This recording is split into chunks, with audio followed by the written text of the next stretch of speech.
Walter, Kevin Willard just made a Steph Curry comparison, and I don't know if you've heard that before, but just your thoughts, and were you a Steph Curry fan at all growing up, and was it mean to be kind of in the house that Steph built too here in San Francisco? Yeah, it's great to be here. I don't know if I would compare myself to Steph, man. That's one of the greatest ever, if not the greatest point guard. Changed the game, but, just thankful, to kind of be getting those comparisons and be compared to such a great player. Lindsay Schnell, The Athletic. I was also going to ask about that, but so I will ask Elijah and Will, what do you think about Walter being compared to Steph Curry? Accurate, or is there a different player that he reminds you of? Or should one of you have been compared to Steph Curry? I mean, he shoots the ball at a very high level, so I get the comparisons. I mean, we see him work out too, so we definitely can see it as well. Ron Krejcik from the San Francisco Chronicle. For any of you, I'm just curious of how Todd Golden has sort of shaped this team when you think about the imprint he's put on you guys and on this journey, and particularly as a young head coach. I mean, only 39 years old. How does that play into his interactions with you guys? Walter, you want to take it? I'll take it. With Coach definitely being young, he definitely connect with us a lot more. I think he kind of see our point of view on some things, and just the energy he bring, being a young guy, and just the chip that he got on his shoulder. People talk about him being young. I think it put another chip on his shoulder that he could do it at his age. Back row. Hi there. Lane Higgins from the Wall Street Journal. This is for Elijah and Will, but about Walter. I know Walter had a background playing football before he dropped that to do basketball. He's obviously been very physical on the court the way he plays. Do you see the football background come out at all in how he plays on the court? Yeah, most definitely. Walter's a physical guard. He shows his dominance every night, and I'm just proud to be his teammate.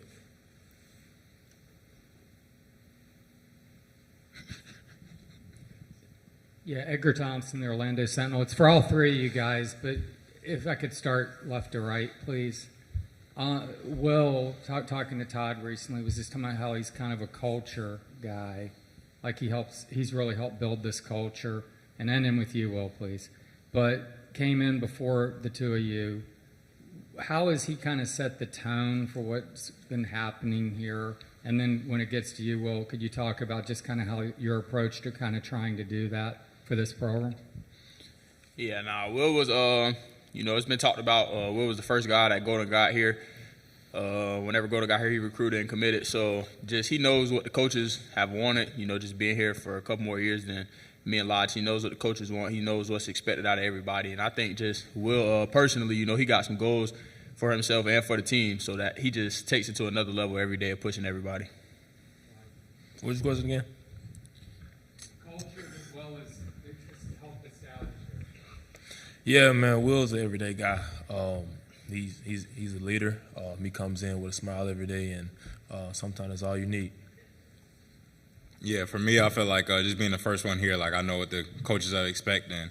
Me and Coach Golden came in with the same mentality, and that's trying to bring Florida back to that national relevance. So for me, just being an everyday guy, making sure guys know the standard that he wants guys at, and just trying to bring that edge every day so we can get to where we want to be. Go ahead, Chris. Hi, guys. Chris Alvarez from ABC7, local here in San Francisco. This is for all of you. You can answer it any way you want. But I saw a report that you guys practiced at USF yesterday, and Coach was trying to get you guys a reservation, I think at Original Joe's for dinner. So just kind of your experience at the school and how dinner was last night. Yeah, it was good. Coach Golden being here, coaching at San Fran, so it was good to kind of get back on his old stomping grounds, get some shots up, and put some work in. And then Original Joe's last night. That's the name of it, right? Yeah, it was a great spot. Food was great, so I definitely enjoyed the experience. It's for everybody. Go ahead, bro. Yeah, like Walt said, I mean, it's definitely good to go back and get some work in at Coach Golden's old stomping grounds, and the restaurant was good as well. So yeah, I enjoyed being in San Francisco so far. The same thing. And I agree with those guys. Go, Lindsay. Lindsay Schnell, The Athletic. Walter, last year I was talking to Steph one time, and he was telling me that shooting off the dribble is the hardest shot in basketball, he thinks. Do you agree with that? And if so, can you tell us why it's so challenging? For sure. I think it's definitely hard. I think it's kind of hard, mixing in, the catch and shoot shots with the off the dribble shots because they're kind of two different shots. Just a couple more things you got to do before you get to your shot pocket and things like that. So I definitely think it's hard. I agree with him. Cam Inman, Bay Area News Group. What was Coach Golden's message, either at practice today, whatever, in terms of how you guys are approaching these regionals, whether you're supposed to envision cutting down the nets or not? I would just say just having elite focus, one game at a time, not trying to look too forward or anything, but knowing you got to win the first game to get to the next. So for us, we're just trying to focus on one game at a time and just staying locked in. Janie?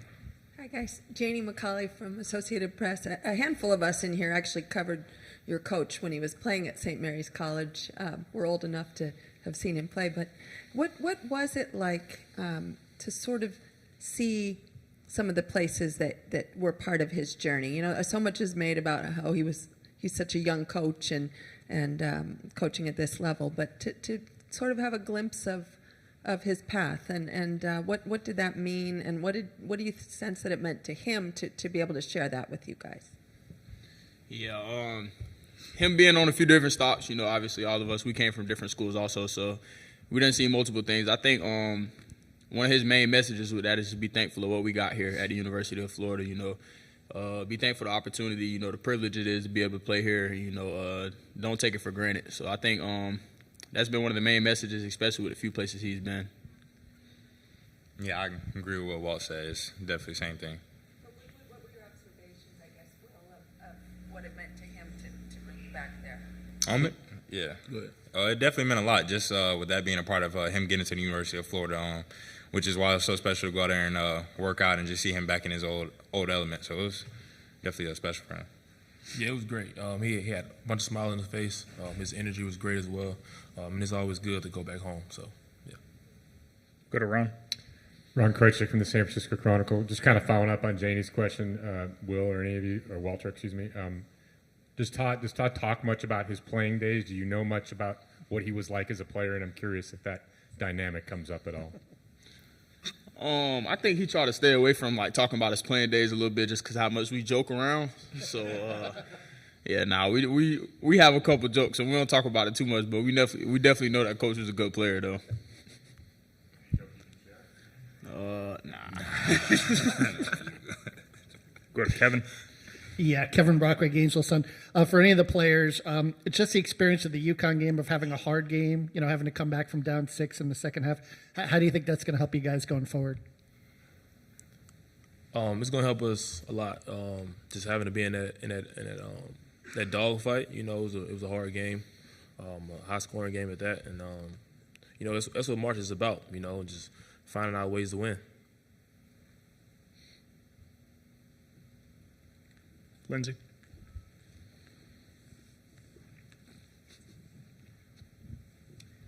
Walter, you have on your bio that video games are your secret talent, but I heard that last weekend Elijah smoked you in 2K.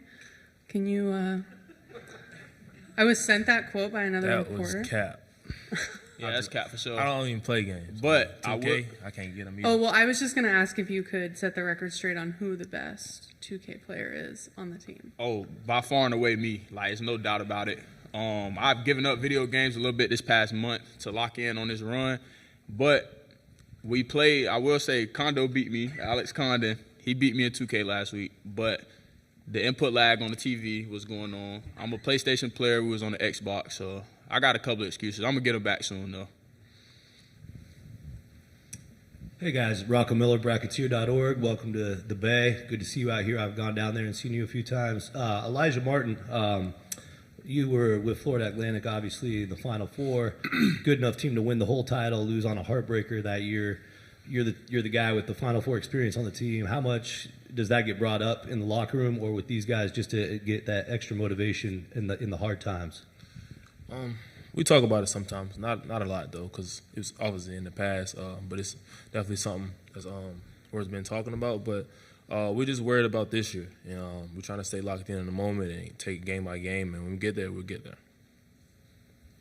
you guys going back to the jokes that you have with Coach Golden. Did you say that you don't dare bring up his playing days, or he doesn't dare bring it up because he knows you guys will give him some razzing, or what? Clear that up a little bit, would you please? Just what you meant there. We joke around a lot. He probably don't try to. I mean, we talk about it sometimes, but he don't bring it up much. Basically, Okay, but so you said he was a great player. What does he get in on practices and show you that, or have you seen his film, or what? How do you know those things? Yeah, he put up shots with us sometimes. Put up shots, and he gets in like passing to the bigs and things like that. So we see a couple of the skills. Okay, and Will, does he dish it back out to you guys? This good-natured banter, or whatever you might call it. Not to the level that we joke around with him, but he definitely try to go a little bit with us. But we at a different level when it comes to joking. Okay, what's the best one you've gotten him on? I guess Elijah. I don't even know. I don't even know. But definitely the whole team was probably laughing, so it was a good one, I guess. Further questions from the room? Any questions from our Zoom group? Okay, guys, thank you. Good luck this week. Appreciate y'all. Good, thank you. Really proud of our program and our team to be able to find a way to make it to the Sweet 16. Great games last weekend against Norfolk State. I thought we showed a lot of grit in our win over UConn. I thought they played very well and had us in a bind late in the game, and we found a way to push through and get a big win in a big moment. And just really excited to compete against Maryland tomorrow. Cam Inman, Bay Area News Group. Hey, Todd. Hey. You go back 20 years ago, you were a freshman on St. Mary's bench, and then a few years later, you were a senior starter. Made the NCAAs both of those years. What do you remember, I guess, from those NCAA trips, how they may kind of set the foundation for where you are now? Those trips were a lot shorter than this one we're on right now. We lost in the first round of both those games, but it was incredible to be a part of kind of the beginning of the building of Coach Bennett's program at St. Mary's. That first tournament team you referenced was his first tournament team. I think that was in his 4th or 5th year after he had kind of just completely flipped that program from a 2-win program to 25 wins I think we had in our first NCAA tournament year. And, it was great to experience that. But even better, my senior year because I was playing and actually impacting the results of the games. And, a big part of who I am as a coach, came from my time playing for, Coach Bennett and Coach Kyle Smith, and just incredibly grateful to be able to have that experience with them. Hi, Todd. What's up, Janie? Nice to see you. Great to see you, Janie too. McCauley from AP. You had 3 guys up here a minute ago, and they said that they don't bring up your playing days too much, or you don't either, because there's so much razzing that goes on. But it also meant a lot to them to sort of see USF yesterday and Original Joe's and some places that were part of your journey to get to Florida and this level. What's that been like for you to be back and take them to a few places like that? It's been amazing. When the bracket came out and we saw that we were the 1 seed in the West, and obviously you see that the regionals in San Francisco, you can't help but think about how awesome it would be to be able to experience that. But there's 2 games before that, that you have to find a way to advance. And, once we were able to get past UConn on Sunday, it kind of all hit me and Megan and our family that we'd have a chance to come back to the Bay Area. And, just landing in San Francisco yesterday and, just kind of driving back through the city, I had to pinch myself a little bit. And it was a full circle moment going back to San Francisco and seeing, Chris Gerlifson and all those guys. A couple of them had worked with us at Florida and had been hired back here at San Francisco. And seeing some really great old friends there was amazing. And then, to cap it with OJ's last night, the Dugans did an incredible job hosting us. And it was just a remarkable experience. Our guys really enjoyed it. I think it's an experience that a lot of these guys haven't had, being able to come all the way west and be in a great city like San Francisco. We actually went down to Crissy Field and saw the bridge this morning, and we're trying to soak it all up the best we can while maintaining our focus. But it's been a great trip so far. Was it hard to get that size group into Original Joe's? Initially it was, I heard yes. that. And that's the one in Daly in North Beach. No, we went to North Beach last night. Okay. Yeah. And yeah. are your parents coming in from Arizona? Yeah, my dad's here. Him and my sister got here this morning. Okay. Yeah. Thank you. Yeah, it's great to see you. Todd, Ron Krejcik from the San Francisco Chronicle. Welcome back. Thank you. You mentioned Randy and Kyle. Any specific examples of lessons you learned from them that have helped you on your coaching journey? Yeah, too many to count. Maybe a highlight. Yeah, a couple. Well, I think the best thing that I learned from those guys was really just kind of mental and physical toughness. I think coming to St. Mary's, I got there when I was 17, I just turned 18 when I got on campus. I was weighing 150 pounds and probably had an irrational level of confidence, when I arrived in terms of being able to impact. And Coach Bennett made it very clear quickly that, it wasn't going to be easy and that I had my work cut out for me. But I think the big lesson, playing for Coach Bennett was, that his program was a meritocracy. And I walked on originally, and he didn't care. He wanted guys that were going to help him win games, regardless of what our scholarship status was or, our height or weight, whatever that was. And that gave me an opportunity to break into the lineup, as a redshirt sophomore. And, both him and Kyle, are two of my biggest mentors, with Bruce being the other one. And, a lot of the things we do in our program at Florida, mimic and copy kind of what we did at St. Mary's, and just in terms of it being a meritocracy, using analytics to drive a lot of the decisions we make, and not worrying about rankings and things of that nature when recruiting, just finding guys that have great attitudes, great work ethics, and most importantly want to be at the University of Florida. Coach Bennett used to get on me about playing fantasy baseball. That was something that he would always get on me about. Kyle would always challenge my toughness and make sure that I was competing the right way. But I look back on those times incredibly fondly, and a big reason as to why I've been able to get where I am today. Hey, Todd. Matt Lively, CBS Sports Bay Area. I just quizzed some of the guys in the locker room about your St. Mary's stat that you once held as the all-time leader in free throw percentage. They were surprised by that. Do you think it is time to brush out some of the highlights and show them who their coach is? Well, there's not that many highlights, but we could, the free throw percentage is one. I have one game to pull back on my senior year when we played Gonzaga. I went 6 for 6 from three, and we won that game in overtime. And that was an incredible moment. But, these guys know that I can shoot the ball a little bit, and I was kind of a one-trick pony, but I was a good decision maker, and I did my job, just being a good blender for the team, and when I feel like I have to keep them in check, sometimes I'll shoot against them and see if I can still beat them. But other than that, I can't move it all anymore, and I'm just fortunate to have really good players that can still do that. Okay. Hi, Coach Lane Higgins from the Wall Street Journal. I wanted to ask you about Walter's path to Florida, just because he had a very unusual recruitment. He had all these offers for football and ultimately abandoned them to pursue basketball. Can you kind of speak to his development and, what that sort of says about him as a person, and that he did take that huge bet on himself, even though probably the safer route was to go and, be a college safety? Yeah. Well, if you know Walter, his level of belief in himself as well as his teammates and kind of everything he does is at an incredibly high level. And I didn't know Walter really until after his sophomore year at Iona, but kind of learned about him in my my first year as a coach at Florida, and getting to know him now. I can totally understand why he was willing to kind of make that plunge and make that jump in terms of sticking with basketball, even though he wasn't heavily recruited. He loves the game.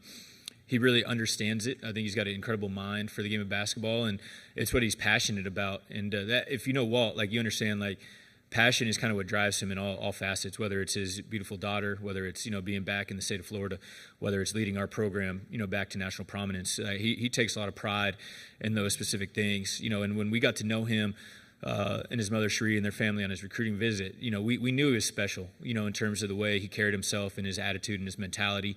And, we've been the beneficiaries of having him in our program here for the past 2 years. And I think it's been a very mutually beneficial relationship. Florida's been great for him, allowing him to come home and play in front of his family, be a good family man, being able to live with his daughter and be a great father. And obviously, we've benefited a ton, at the University of Florida having him in our program. He's been he's kind of clean swept all the AP, first team, All-America, and things you can get across the board. In my humble estimation, he's been the best guard in America this year. And, it's been a great relationship, a great marriage. And I know both sides will look incredibly fondly back on, his time here and what he's been able to do for our program. Lindsay Schnell, The Athletic. I wanted to ask about Walter, too. Kevin Willard came in here earlier and said that Walter reminds him of Steph. Curry because of his ability to shoot off the dribble. Do you agree with that comparison, or do you think there's a different NBA player that he reminds you of?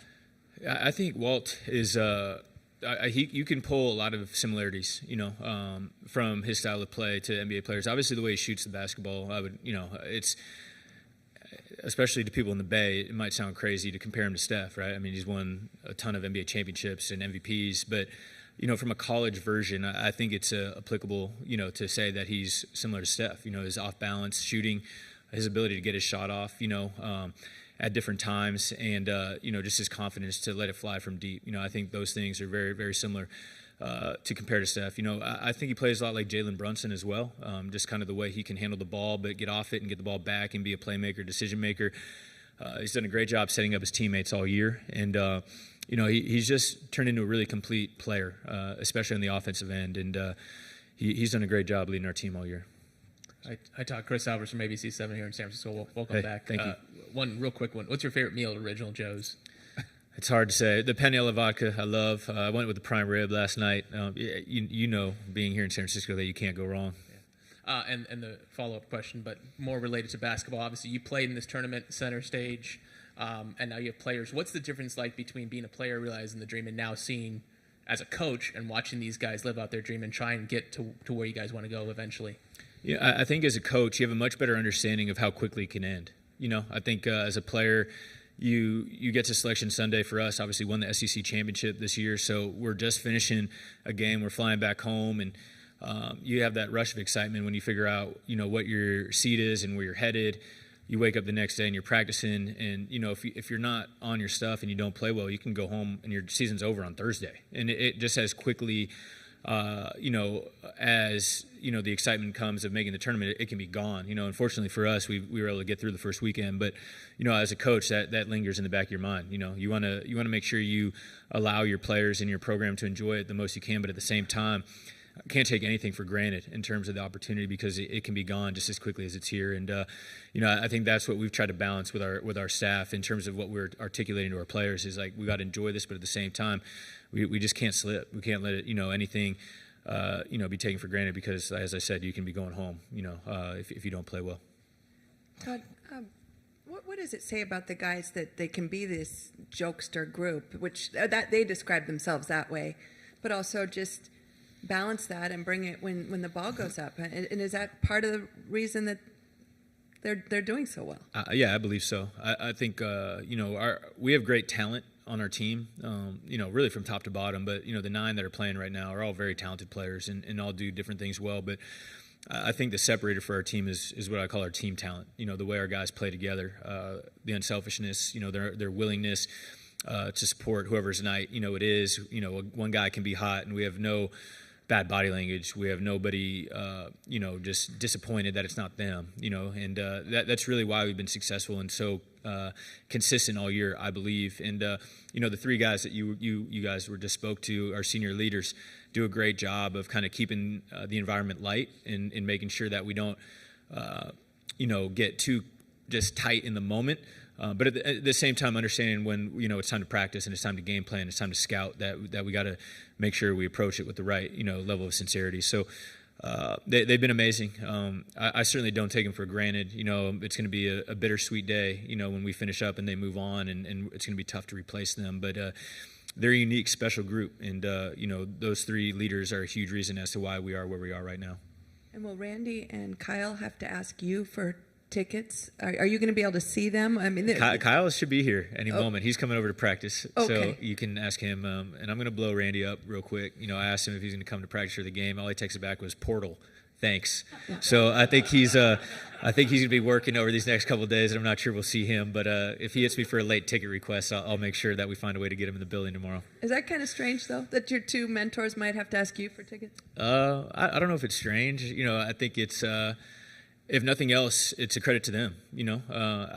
As I've said, a lot of what we do in our program mimics and mirrors what Randy's done at St. Mary's for the last 25 years, and what Kyle's been able to do, whether it be at Columbia, San Francisco, Washington State, now at Stanford. Making the ACC semis. They should have beat Louisville. Bad break at the end of the game. They won 20 wins. I mean, he's one of the best coaches in America, and I think our ability to implement a similar program at a place like Florida has led us to having the success we've had.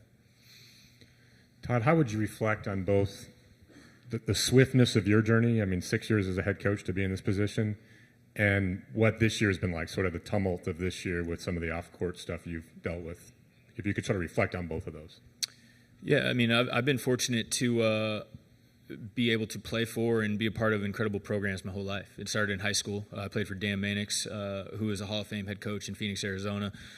Won over 500 or 600 games, and really instilled a level of toughness in our program then. And, as I've said a bunch, playing for Randy and Kyle at St. Mary's, just a winning program, where you learn that there's no shortcuts that can be taken. And you got to, just have a level of consistency in your approach to be successful. And then working for Kyle at Columbia and getting to work for Bruce Pearl at Auburn, that was a big turning point in my career because Randy and Kyle operate a lot differently than Bruce, and it proved and showed to me that you can, there's different ways to skin a cat, for lack of a better term, in terms of running a successful program.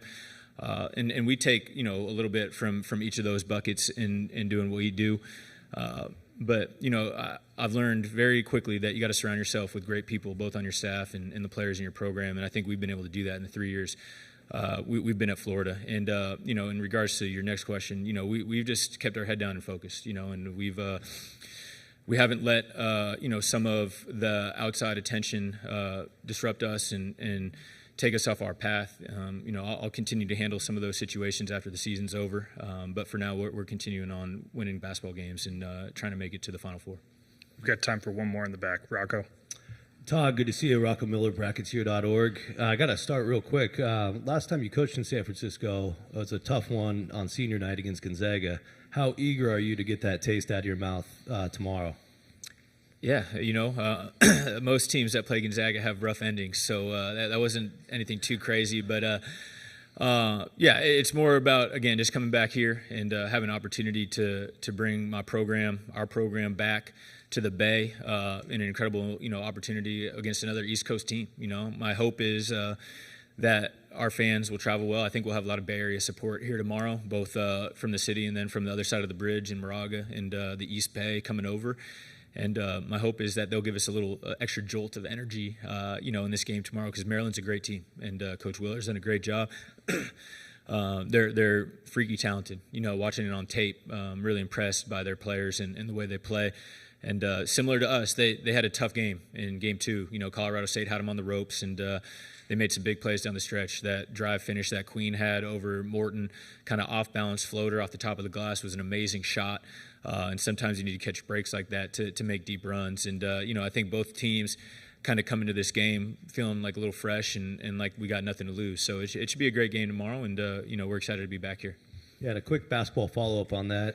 I know typically you guys aren't big on doubling the post. With Queen and Reese presenting themselves as, beasts down there in your awesome front court, you're going to stick with probably not doubling the post. And then also on the flip side, they run a lot of drop with Reese. Are you prepared for both drop and hedge? How do you see that on that side of the court? I'm not going to give you too much on that first one because I assume somebody from the Maryland program will watch this and see what I have to say. But we know that we have to throw some different looks at him. I'll say that. I think Derek Queen is one of the most talented players in college basketball. The way he can play with the ball in his hands. He has incredible ball handling skills, great feel, great touch around the rim. And Reese is just a very physical specimen, great finisher, with that right shoulder jump hook, does a great job. The game seems like it comes easy to him. He just doesn't ever look like he's expending so much energy, but he's always making great plays. Both those guys are great players. As for the defensive side of the ball and their angle, definitely prepared for drop. I think that's pretty consistent in the way they play. They do a great job using their size and length around the rim. And, we got to be prepared for that. And we see that in our league a little bit. Alabama drops a little bit. I think even in our last game, UConn, at certain times they hard showed a little bit. They'll drop a little bit. But, yeah, we'll be prepared for their ball screen coverage for sure. Coach, thanks for your time. All Good right, luck this you. week. Yep.